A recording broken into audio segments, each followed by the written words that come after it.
Thank you, America.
What gives me hope is what I see when I look out across this mall. When these monuments are chiseled, those unlikely stories that affirm our unyielding faith. Faith that anything is possible in America. Rising before us stands a memorial to a man who led a small band of farmers and shopkeepers in revolution against the army of an empire. All for the sake of an idea. On the ground below is a tribute to a generation that withstood war and depression. Men and women like my grandparents who toiled on bomber assembly lines and marched across Europe to free the world from tyranny's grasp. Directly in front of us is a pool that still reflects the dream of a king, the glory of a people who marched and bled so that their children might be judged by their character's content. Behind me, watching over the Union he saved, sits the man who in so many ways made this day possible. Yet as I stand here today, what gives me the greatest hope of all is not the stone and marble that surrounds us, but what fills the spaces in between. It is you. Americans of every race, region, and station who came here because you believe in what this country can be and because you want to help us get there.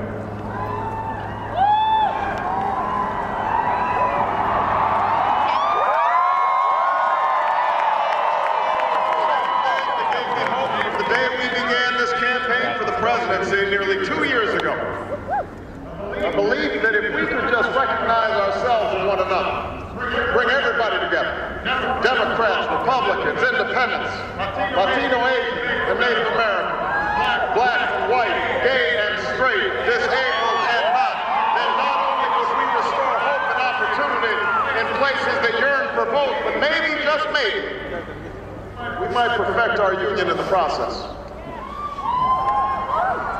This is what I believed. But you made this belief real. You proved once more that people who love this country can change it. As I prepare to assume the presidency, yours are the voices I will take with me every day when I walk into that Oval Office. The voices of men and women who have different stories, but hold common hopes. Who ask only for what was promised us as Americans, that we might make of our lives what we will, and see our children climb higher than we did. It is this thread that binds us together in common effort, that runs through every memorial on this mall, that connects us to all those who struggled and sacrificed and stood here before.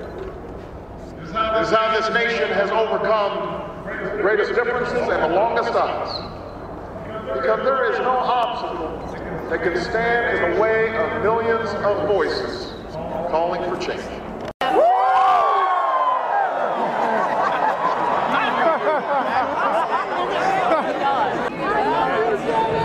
Are you watching this video?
Just what it is that we love about America. I want to thank all of you for braving the cold and the crowds, traveling in some cases thousands of miles to join us here today. And welcome to this celebration of American renewal. In the course of our history, only a handful of generations have been asked to confront challenges as serious as the ones we face right now. Our nation is at war. Our economy is in crisis. Millions of Americans are losing their jobs and their homes. They're worried about how they'll afford college for their kids or pay the stack of bills on their kitchen table. Most of all, they are anxious and uncertain about the future. About whether this generation of Americans will be able to pass on what's best about this country to our children and their children. I won't pretend that meeting any one of these challenges will be easy. It will take more than a month or a year. It will likely take many.